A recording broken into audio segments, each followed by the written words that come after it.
लोगों के जहन में बहुत सारा सवाल भी है कि किस तरह से एक सरकारी अस्पताल आरजी कौर मेडिकल कॉलेज और हॉस्पिटल वो किस तरह से चल रहा था, और जिसके पास इन सवालों का आंसर हो सकता है वो है आरजी कौर कॉलेज के प्रिंसिपल, जो इस वक्त सीबीआई के सवाल जवाब के सामने हैं।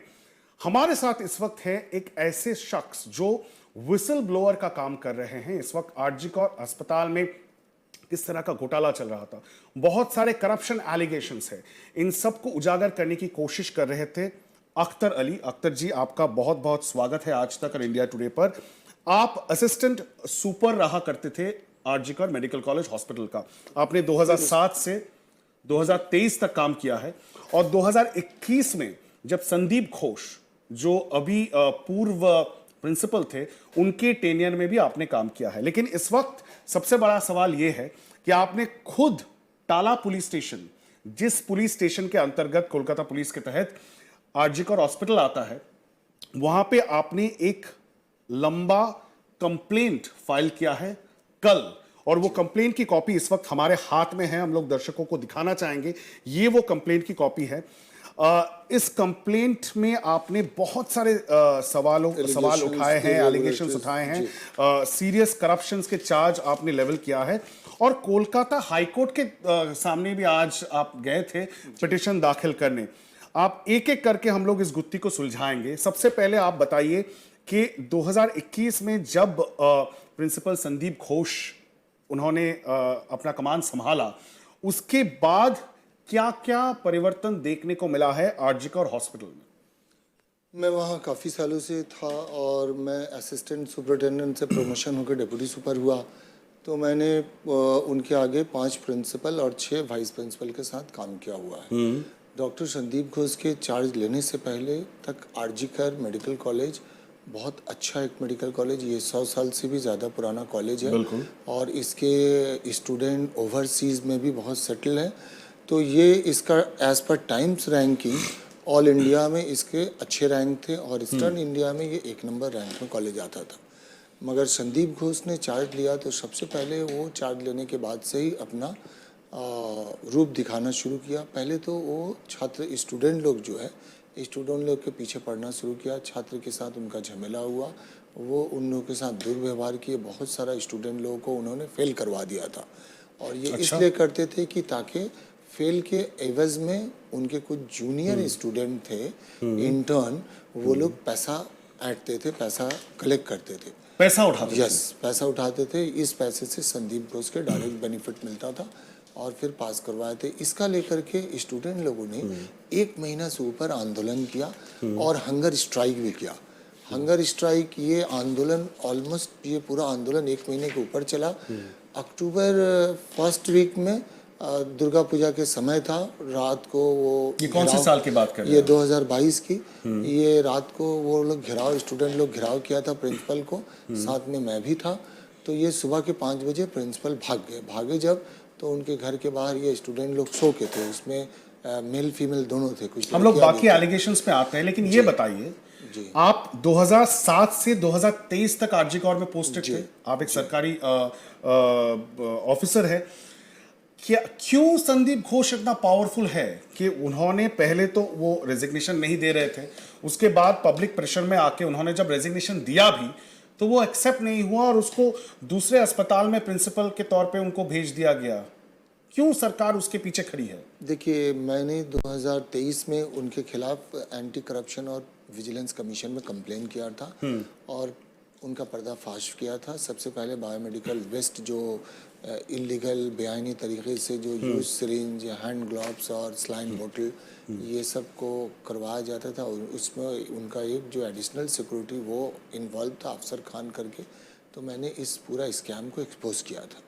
करने के बाद मैं भी आपने एक्सपोज किया? मीडिया के सामने, ये TV9 ने इसको पूरा दिखाया। लेकिन ऑफिशियली आपने कहीं पे कंप्लेंट किया था? ऑफिशियली मैंने एक इंक्वायरी कमिटी हुआ था, उस कमिटी के मैं मेंबर में था और मैं कन्वीनर था इंक्वायरी। हेल्थ डिपार्टमेंट की इंक्वायरी? नहीं, हमारे आरजी कौर मेडिकल कॉलेज के। तो इंक्वायरी कमेटी के 3 जन मेंबर थे, जिसमें एक चेयरमैन, एक कन्वीनर और मैं कन्वीनर था और एक मेंबर थे। तो हम लोगों ने इंक्वायरी करने के बाद इंक्वायरी कमेटी के चेयरमैन को और वहाँ के रोगी कल्याण समिति को चेयरमैन को इंक्वायरी रिपोर्ट सबमिट किया था। मैंने जिस दिन इंक्वायरी रिपोर्ट सबमिट किया था 20 मार्च 2023 को, 2 घंटे के अंदर मेरा तबादला हो गया। फिर दूसरे दिन ही MSVP उस टाइम में डॉक्टर संजय, और उसके बाद आपको मुर्शिदाबाद मेडिकल कॉलेज? नहीं, मैं कुछ दिन हेल्थ रिक्रूटमेंट बोर्ड में था। अच्छा। 6 महीने, उसके बाद मुर्शिदाबाद में फिर मुझे वहाँ से भेजा। तो दूसरे दिन 21 मार्च को MSVP डॉक्टर संजय वशिष्ठ ने एक ऑर्डर इशू किया और वो सारे इंक्वायरी कमेटी को डिसॉल्व कर दिया और सब रिपोर्ट को सप्रेस कर दिया और जो 2 और ऑफिसर थे उनका भी तबादला हो गया। तो ये एक्सपोज करने के बावजूद कोई एक्शन कहीं नहीं हुआ। पोल्यूशन कंट्रोल बोर्ड ने भी कोई एक्शन नहीं क्यों लिया। इतना पावरफुल है? कैसे वो बन गए इतना पावरफुल? ये पावरफुल क्यों है? क्योंकि वो जब शुरू में आया तो उनका 2 ही टारगेट था, एक पावर और एक पैसा, और वो अपने मकसद में कामयाब भी हो गए। और उनकी कामयाबी में जिन लोगों ने उनका साथ दिया, या तो उनका पास ज़मीर नहीं है या उनका ज़मीर मर गया। क्योंकि मैंने उनके खिलाफ़ कंप्लेन उस वक्त के चेयरमैन को भी किया, मैं नाम अब नहीं बताऊंगा, लेकिन मैंने किया कि जब आया तो मैंने सबसे पहले भरवली कंप्लेन किया था। जाके स्वास्थ्य दफ्तर के 2 आला अधिकारी को उनके चेंबर में जाके मैंने कंप्लेन उनके बारे में बताया था और रोगी कल्याण समिति के चेयरमैन को भी बताया था, लेकिन उनके अगेंस्ट में कोई एक्शन नहीं हुआ। रोगी कल्याण समिति का चेयरमैन उल्टा मुझे परेशान करने लगे। तो मैं जब बहुत परेशान हो गया, तो ये जब मैं इंक्वायरी रिपोर्ट जिस दिन रेडी कर रहा था, उस दिन वो जो लड़का था जिसका मैंने 2 लोगों का नाम दिया था, तो एक लड़का आया, वो पहले मुझे रिश्वत का ऑफर किया, फिर बोला आप एक फ्लैट ले लीजिए लेकिन हम लोग का नाम बात दे दीजिए। मैं उसको बोला तो वो कौन था? स्टूडेंट था? नहीं, वो उनका एडिशनल सिक्योरिटी पर्सनल अफसर खान, वो आया था। प्रिंसिपल के एडिशनल सिक्योरिटी? राइट। उसका नाम वो क्या सरकारी सिक्योरिटी थी या प्राइवेट? नहीं, वो सरकारी नहीं है, कॉन्ट्रैक्चुअल वैसे वर्कर। प्राइवेट सिक्योरिटी लेके घूमते थे प्रिंसिपल? हाँ, प्राइवेट कॉलेज प्रिंसिपल। वो इतना इन्फ्लुएंशियल कि वो कॉलेज प्रिंसिपल 4 बाउंसर्स को लेके घूमते थे, 20 सिक्योरिटी। किस बात की डर? क्योंकि वो करप्टेड आदमी थे, वो basically he is a criminal mind. और जो आदमी ऐसा होता है उसको अपना जान का डर होता है, पैसे का डर होता है, और बहुत तरह का वो ऐसा करप्शन में इन्वॉल्व थे जो शुरू से वो प्रैक्टिस करते आ रहे हैं। लेकिन हम लोग एक एक करके, आपने जो करप्शन चार्ज किया है, एक है mismanagement, illegal management of dead bodies and violation of human right, दूसरा है बायोमेडिकल वेस्ट का मैनेजमेंट। ये 2 मेन आपका, और फाइनेंशियल इम्प्रॉपर्टी वो भी आपने दाखिल किया है। आपने हाईकोर्ट में दरख्वास्त किया है और कोलकाता पुलिस में अभी दिया है, और कोलकाता पुलिस का जो इकोनॉमिक ऑफेंसेस विंग है वो भी अभी उनको पूछताछ के लिए बुलाया है और ये जांच चल रही है। लेकिन ये बताइए, जो हादसा अभी हुआ है आरजीकर मेडिकल कॉलेज में, इसको लेके आपको क्या कहना है? कभी आप सोच पाते थे, आप 2007 से 23 तक थे, कैसा हो सकता है? कभी नहीं।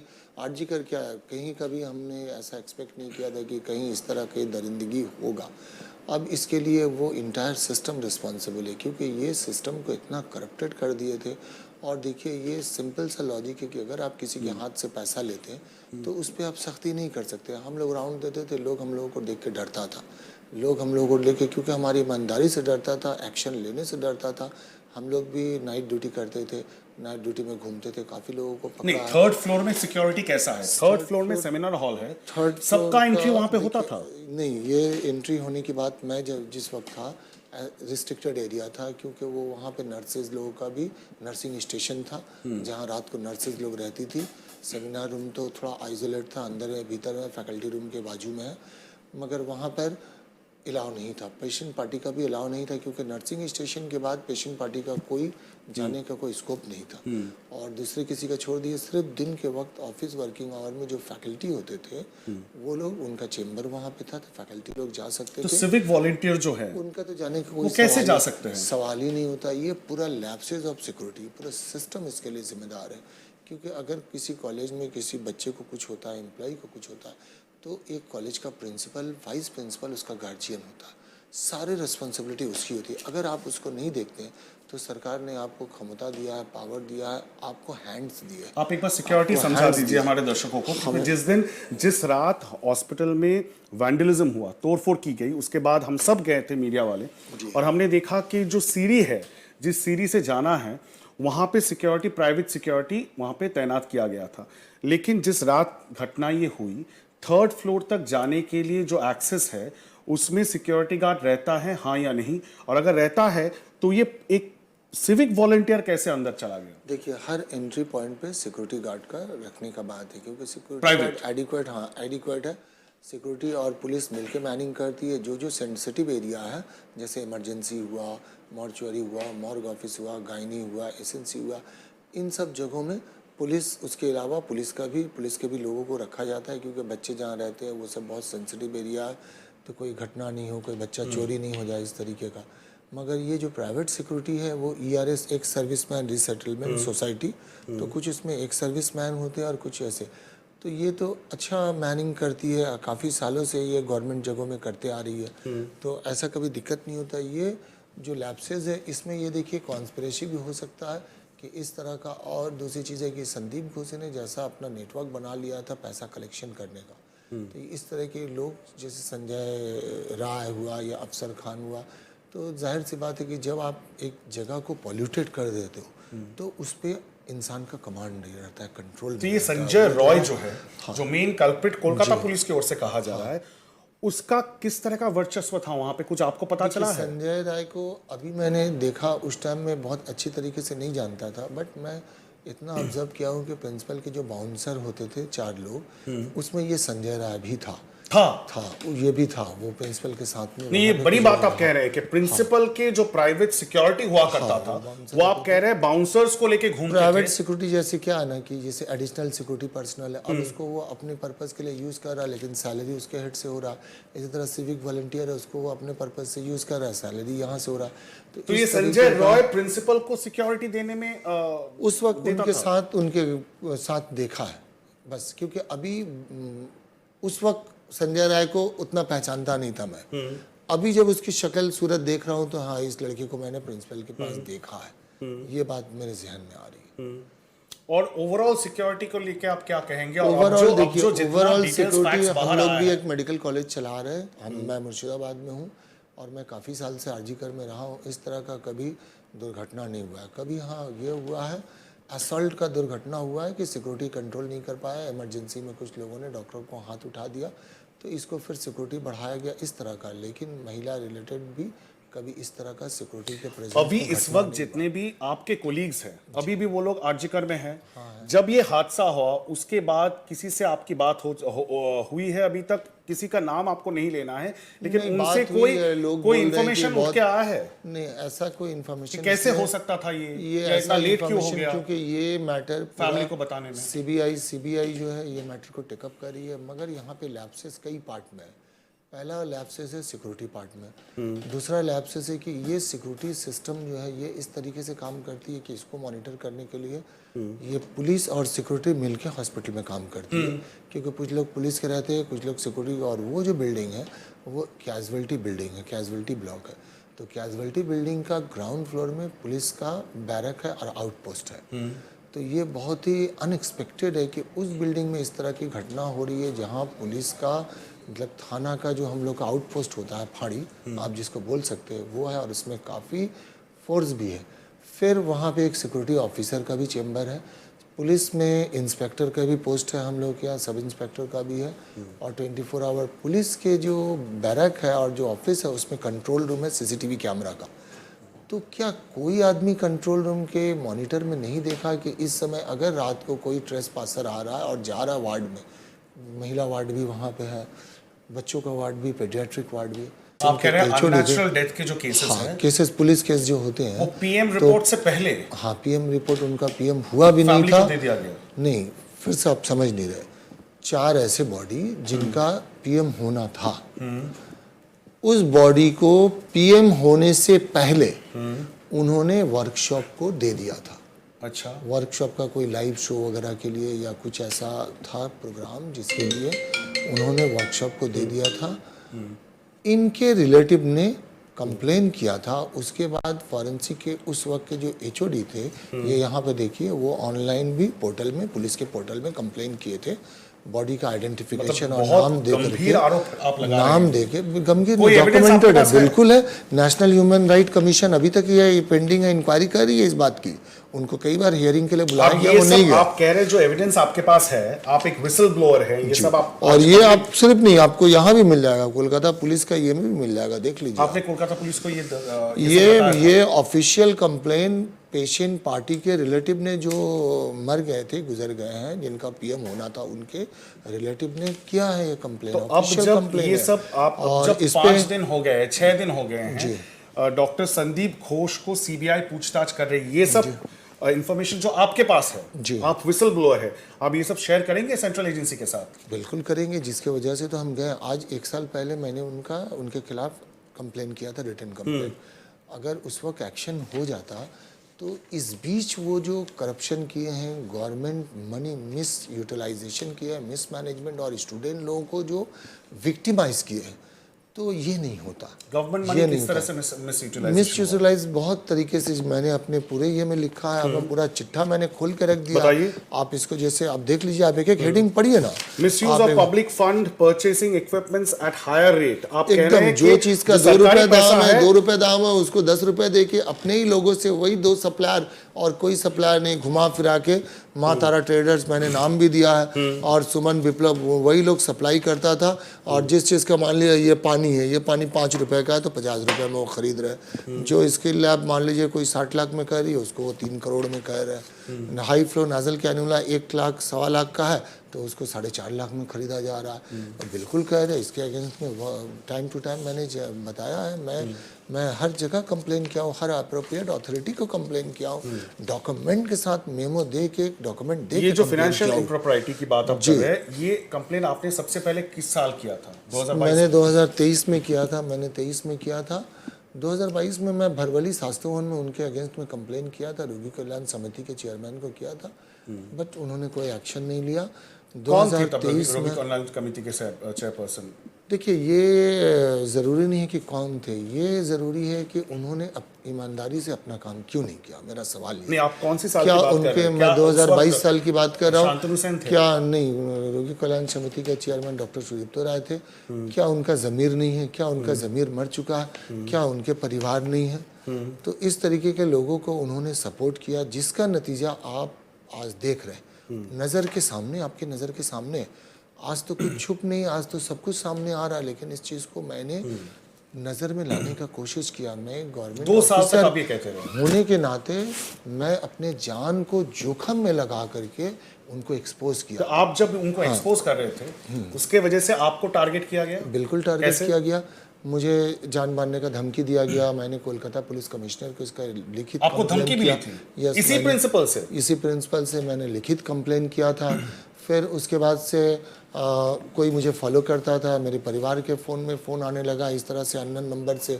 फिर उसके बाद से मेरा सर्विस उन्होंने ब्रेक करा दिया, मुझे पेंशन नहीं मिलेगा, इतने साल सर्विस करने के बाद रिटायर करूंगा, पेंशन नहीं मिलेगा। फिर भी मैं ये लड़ाई लड़ता रहा 2 चीज़ के लिए। सिर्फ मेरे लड़ने के मेरे मैं ये सोचा कि एक देश का सिपाही जो बॉर्डर पे लड़ता है और शहीद हो जाता है, फिर भी उनके वालिदैन को, उनके माता पिता को उनके ऊपर फ़ख्र होता है। तो मैं इस देश का एक नागरिक हूँ, मैं सिटीजन हूँ, मेरा कुछ कर्ज है देश का। तो मैं अगर कर्ज नहीं, मैं ठीक है, मैं एक आर्मी नहीं हूँ, मैं सोल्जर नहीं हूँ, मैं उस हिसाब से नहीं लड़ सकता हूँ, लेकिन इस मिट्टी का हूँ मैं।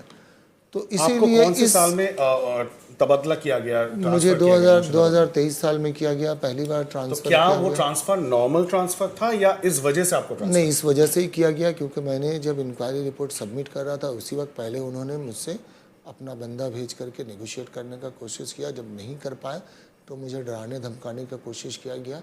फिर उसके बाद मेरा तबादला कर दिया। उन्होंने करवाया? हाँ, ये सब आप कह रहे हैं संदीप घोष जो प्रिंसिपल है उन्होंने करवाया? उनका इतना पावर था तभी तो अब देख नहीं रहे उनका पावर। 2 बार उनका ट्रांसफर हुआ, फिर इतना कुछ देने के बाद आज तक उनके अगेंस्ट में कोई इंक्वायरी नहीं हुआ। और मुझे भी नहीं पता चला कि मैंने जो कंप्लेन दिया लिखित में, तो मुझे मालूम होना चाहिए ना, हाँ भाई आपका कंप्लेन का ये स्टेटस है, ये हमने एक्शन लिया, ये नहीं लिया। बल्कि मैं तो जब गया विजिलेंस कमीशन में तो पहली बार तो कुछ नहीं, लेकिन दूसरी बार तीसरी बार तो वो ऑफिसर खुद मुझे डराने लगा कि इसके अगेंस्ट में कोई एक्शन नहीं होगा, तो आप इसको अगर विड्रॉ कर ले अपना कंप्लेन को। और फिर मुझे ही बोला कि ये सब आप लिख दीजिए। फिर भी मैं वक्त लिया, मैं लिखा, मैं उन सारी चीज़ों को ब्रीफ किया। काफ़ी एक लास्ट सवाल मेरा है, आप जैसे कह रहे थे और दर्शकों को भी समझ में आ रहा है कि कितना पावरफुल थे संदीप घोष, जिसको लगातार 6 दिन सीबीआई पूछताछ कर रही है, लेकिन उसके खिलाफ अभी तक कोई एक्शन देखने को नहीं मिला है। अब कोलकाता पुलिस भी उतर चुकी है, कोलकाता पुलिस में भी एफआईआर दर्ज हुआ है, इकोनॉमिक ऑफेंस विंग, ये जो जितने भी एलिगेशंस आप लगा रहे हैं एज अ विसल ब्लोअर, इन सब की तफ्तीश अब कोलकाता पुलिस भी करने को कर रही है। लेकिन आप ये कह रहे हैं कि पिछले 2 साल से जब आप ये सब 2 साल नहीं, वही जुलाई 2023 में मैंने कंप्लेंट जब आप कोलकाता पुलिस को बताए थे या स्वास्थ्य भवन को बताए थे, तब कोई एक्शन नहीं हुआ था। कोलकाता अब ये पुलिस को रेप केस मैं होने के बाद विजिलेंस, एक्शन हुआ है। देखिए हम लोग का सरकारी एम्प्लॉई का एक होता है जैसे विजिलेंस कमीशन, तो मैंने विजिलेंस कमीशन में बताया था उनके करप्शन से और उनके जो इरेगुलरिटीज़ के अगेंस्ट में। फिर मैंने एंटी करप्शन में बताया था। उसके बाद फिर मैंने स्वास्थ्य भवन में कोलकाता पुलिस में जब मुझे धमकियाँ आने लगी, तो फिर मैंने एक अपनी सेफ्टी के लिए एक कोलकाता पुलिस में कंप्लेन किया था कि मुझे इस नंबर से कुछ एक्शन हुआ था उसके बाद? देखिए, अगर सच पूछा जाए तो किसी भी लेवल से ना कोई एक्शन हुआ, ना मेरे पास कोई इंटीमेशन आया, ना कभी उनकी पहुंच एकदम टॉप तक, ना किसी भी लेवल से ना मुझे फोन करके कभी पूछा गया। प्रिंसिपल की पहुंच कहां तक? ये तो आप ही बता सकते हैं, क्योंकि आप न्यूज़ चैनल में देख रहे हैं, मीडिया में देख रहे हैं। मैंने तो सफ़र किया है, मैं तो उनके हाथों शिकार हूँ कि मैंने उनके खिलाफ आवाज़ उठाया तो किस तरह से उन्होंने टारगेट किया और मुझे तरह तरह से परेशान किया। एक लास्ट सवाल अख्तर जी, ये बता दीजिए हम लोगों को, मेरे पास 3 नोटिफिकेशंस हैं। एक है सितंबर 2023 का, जो 2 ट्रांसफर ऑर्डर्स उनको दिए गए थे 2023 में। एक है मई महीने का 31 मई 2023। आप जिस अस्पताल में अभी हैं पोस्टेड, वही मुर्शिदाबाद मेडिकल कॉलेज अस्पताल में उनका भी तबादला हुआ सही था। बात है। तबादला का ऑर्डर हुआ था, एक मई के महीने में 2023 में और एक हुआ था सितंबर में जी। दोनों ही तबादले का ऑर्डर आने के बाद भी वो यहीं पे रहे प्रिंसिपल बनके, उनको प्रिंसिपल रहे। और जो सितंबर में उनका फिर जब ऑर्डर ये हुआ, तो वो पूरा गवर्नमेंट रूल्स के हिसाब से इलीगल है। कैसे इलीगल है मैं आपको समझा रहा हूँ। पहले तो आप प्रिंसिपल थे, तो प्रिंसिपल के पोस्ट से जब मुर्शिदाबाद का ऑर्डर हुआ, तो उस ऑर्डर को आप अच्छी तरह से देखिए, प्रोफेसर कर दिया गया। हाँ, उसके बाद वो एज ए प्रोफेसर वहाँ ज्वाइन किए। तो जब आपने एज ए प्रोफेसर ज्वाइन कर लिया, ज्वाइन करके लगभग 21 दिन आप वहाँ पे फिर छुट्टी लिए जो लिए, मगर जिस दिन उस दिन आपका प्रिंसिपलशिप चला गया। तो प्रिंसिपल फिर से आपको करने के लिए ये एक सिलेक्शन प्रोसीडियर है। गवर्नमेंट को फिर इसका गैजेट नोटिफिकेशन निकालना होता, फिर सेलेक्ट करना होता, फिर उनको प्रिंसिपल बनाना होता।